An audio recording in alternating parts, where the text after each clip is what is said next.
శీతాకాలంలో మార్కెట్లో వివిధ రకాల కూరగాయలు, ఆకుకూరలు పుష్కలంగా లభిస్తాయి. ఆకుకూరల్లో అనేక రకాలున్నాయి. ఇవన్నీ కూడా మన ఆరోగ్యానికి మేలు చేసేవే. అయితే ఈ కోవకి చెందినవే బతువ. చాలా మందికి దీని గురించి పెద్దగా తెలియదు. నార్త్ ఇండియాలో ఎక్కువగా తింటారు. చలికాలంలో బతువ ఆకుకూరను తరచూ తింటూ ఉంటే ఎలాంటి ఆరోగ్య ప్రయోజనాలు కలుగుతాయో ఈ వీడియోలో చూద్దాం.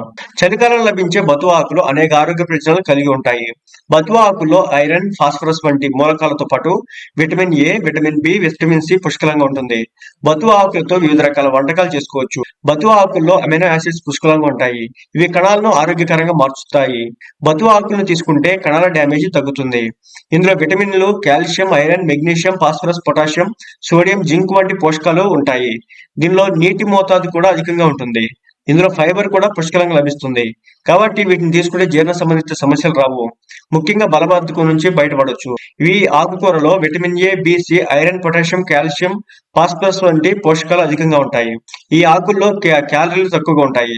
100 గ్రాముల బతువ ఆకుల్లో 43 క్యాలరీల శక్తి మాత్రం లభిస్తుంది. బరువు తగ్గాలనుకునే వారికి బతువ ఆకులు సరైన ఎంపిక. బతువ ఆకులు శరీరంలోని టాక్సిన్లను సులభంగా బయటకు పంపుతాయి. ఈ ఆకులను తీసుకుంటే రక్తంలోని మలినాలు సులభంగా బయటకు పోతాయి. ఈ ఆకుల్లో జింక్, ఐరన్ కంటెంట్ ఎక్కువగా ఉంటుంది. ఇవి కంటి ఆరోగ్యాన్ని కాపాడతాయి. బతువ ఆకులను తీసుకుంటే కంటి చూపు మెరుగుపడుతుంది. బతువ ఆకులను తీసుకుంటే దంత ఆరోగ్యం మెరుగుపడుతుంది. ఈ ఆకులను నమిలితే నోటి దుర్వాసన సమస్య నుంచి బయటకు పడొచ్చు. ఈ ఆకులను రెగ్యులర్ గా తీసుకుంటే జుట్టు ఒత్తిగా పెరుగుతుంది. ఈ ఆకుల్లో ఉండే విటమిన్లు, ప్రోటీన్ కంటెంట్ జుట్టుకు మూలాల నుంచి దృఢంగా మారుస్తుంది. ఈ ఆకులు తింటే జుట్టు మెరుస్తుంది కూడా.